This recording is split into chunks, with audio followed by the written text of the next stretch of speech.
Welcome to Italy, the home of the world's best defenders. We've made guys like Cannavaro, Gaetano Sciarra, Francisco Baresi, Nesta, and Giorgio Chiellini. We've even had great managers like Jose Mourinho, intrigued by our academic approach to the art of defending. Mr. Bonucci, Mr. Chiellini, they could go to some Harvard University to give classes about how to be a center defender. Oh, and I saved the best for last. Because you see, we made the world's best ever defender. Maldini. The greatest.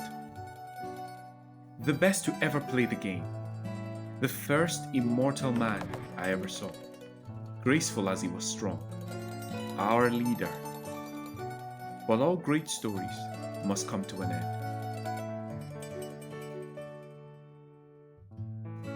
Enter Riccardo Calafiori, the apparent heir to the Maldini throne. Calafiori was born on the 19th of May 2002 to a middle-class family in Rome. While growing up, Calafiori would become introduced to football at a very young age. His favorite player was Daniele De Rossi, who Calafiori absolutely idolized.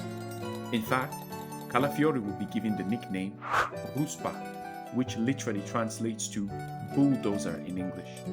The nickname was given to him by his father, who saw his brute strength and technique early on.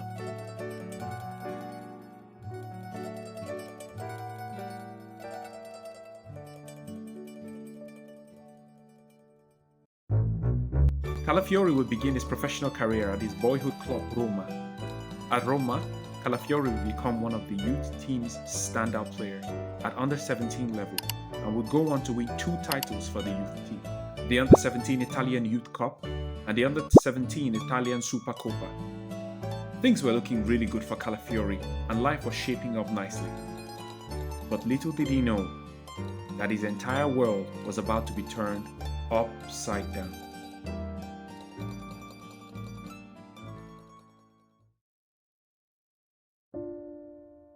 On October 3rd, 2018, something horrible happened to Calafiori. I must warn you that what you are about to see might be unsettling.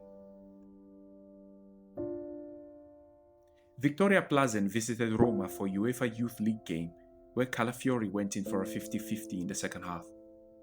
Calafiori was on the receiving end of a horrific tackle from the defender. The injury was bad. Very bad. Doctors described it as something they had only seen during motorbike accidents. Calafiori had completely dislocated his knee, ruptured his ACL, and shattered most of his useful ligaments. Calafiori was told that it would be a miracle for him to walk again, let alone play football. This looked like the end of a promising but seemingly short career.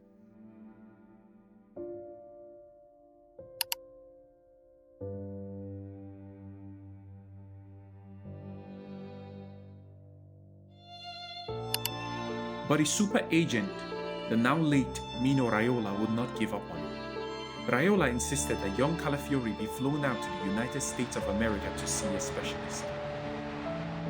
Dr. Freddy Fu had worked on other damaged knees in the past, like that of Zlatan Ibrahimovic. Dr. Fu was a world-leading expert in knee reconstruction. Dr. Fu would spend more than 9 hours reconstructing Calafiori's entire knee in a complex operation. The surgery was successful.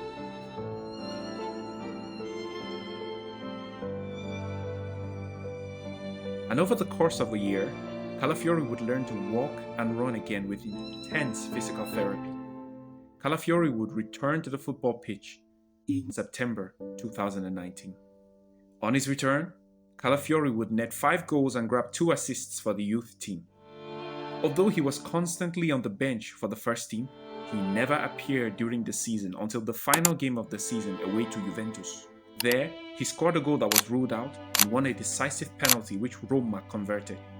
Roma won the game 3-1, and Calafiori was seemingly back in the spotlight.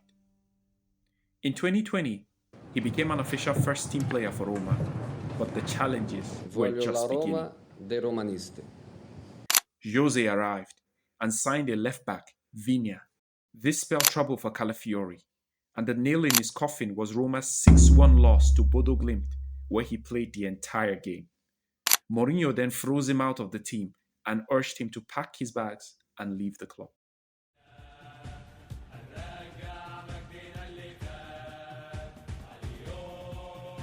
Riccardo Calafiori. Clicca. Yeah.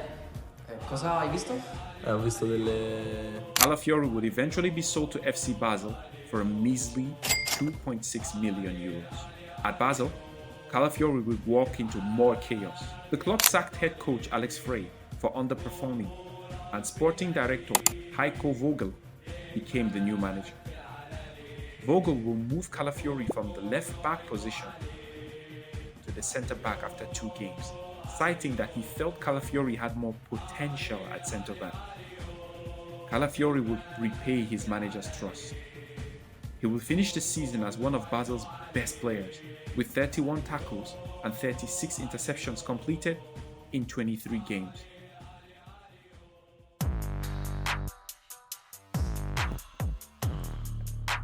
His amazing form at Basel will begin to attract suitors all over Europe. In August 2023, Bologna approached Calafiori with an interesting offer to come take part in their new project. Thiago Motta was cooking up something special at the club and had just finished the previous season with a record high 54 points. Calafiori did not hesitate at the chance to return to Italy. He joined Motta's army for a €4 million transfer fee with a 50% sell-on clause for Basel. Calafiori was now back on home soil. Bologna exceeded all expectations once Calafiori joined and finished in a Champions League spot for the first time in the club's history. Calafiori was their defensive rock, breaking all sorts of personal records. But the blessings did not stop for Calafiori. At the now concluded Euro 2024, the world took notice of just how good the Italian is. That run, which set up the equalizer against Croatia, made everyone's jaws drop. A centre-back picking up the ball at the 11th hour and dragging his country back into the tie almost single-handedly.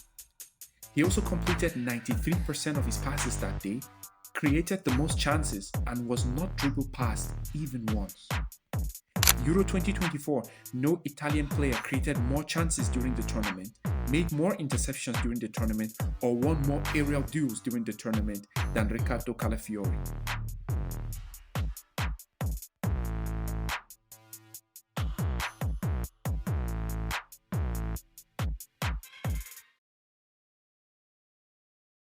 Again, Arsenal fans, get ready, because it's a really busy morning for Arsenal. Ball, Fabrizio Romano doesn't take weekends off when it comes to transfers, and neither do Arsenal. Calafiori, we've been talking about it for a few weeks, but it's basically deal done. So Arsenal have done it. They've added Europe's hottest defensive prospect to their already rock-solid backline. This is a backline consisting of guys like William Saliba, Benjamin White, Gabriel Magalhaes, Takehiro Tomiyasu, and Urian Timber. That is one stacked backline. But hey, it begs the question, what do Arsenal even need Calafiori for? Well, I have a few interesting answers to that question, so please allow me share them as quickly as I can. One major reason, in my opinion, is angles. Here is a recent chart depicting the number of left-footed players versus right-footed players across Europe's top 5 leagues. But I want you to focus on the defenders. The data indicate that only 29.9% of defenders are left-footed. Therefore, it is harder to find left-footed defenders compared to their right-footed counterparts. But you see, Arsenal have a problem, a left-sided problem. Arsenal can't do the same things they do on the right-hand side on the left-hand side. Arsenal's current left-back options are right-footed, so it's often harder for them to go down the line. They often cut back in field where it's clustered so they can access their right foot, and this is not necessarily a bad thing, especially when Arteta wants players to invert infield, but sometimes it just feels like Arsenal need more. And you might think that the point on angles is a minor issue, but You have to see how sides like Manchester City, who also play centre-backs at fullback, benefit from having a left-footed option at fullback. Look at Vardiol. Look at the angles he can access just off his left-footedness. Look how clean his deliveries get and how he allows City access the box. He opens up a whole new world of possibilities in terms of getting the ball into the box.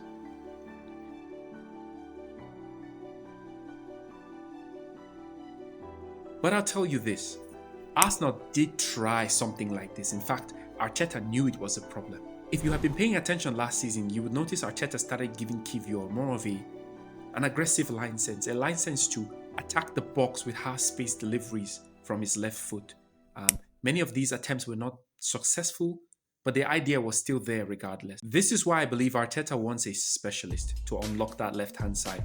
Somebody to open up its new angles. And Calafiori seems to be the perfect candidate. Calafiori can overlap, similar to how Ben White provides width on the right-hand side for Arsenal.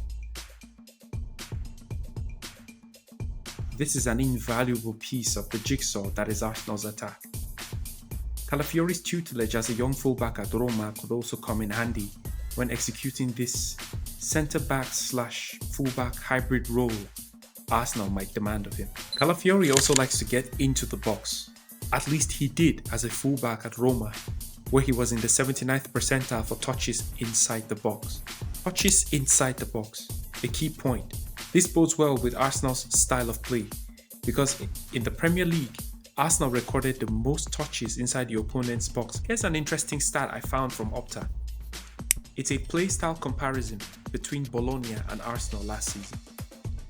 Both clubs have the same pass sequence rate, same sequence times, and martial attacks with the same direct speed. I'm not drawing any conclusions from this, but I just find it very interesting. Calafiori has played as a high and wide fullback, a member of a back three during build-up, a member of a centre-back pairing in build-up. He's even played in a double pivot during the build-up, and he's done the same for Italy as well. So Arsenal are adding a tactical weapon they think could get them over the line.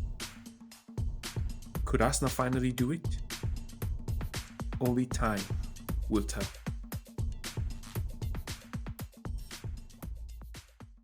Hey you, if you like what you just heard, don't forget to subscribe to our YouTube channel. And it's just simple. Just click the subscribe button and it's that easy. It's only going to take you 2 seconds. Till we meet again next time, take care. Bye-bye.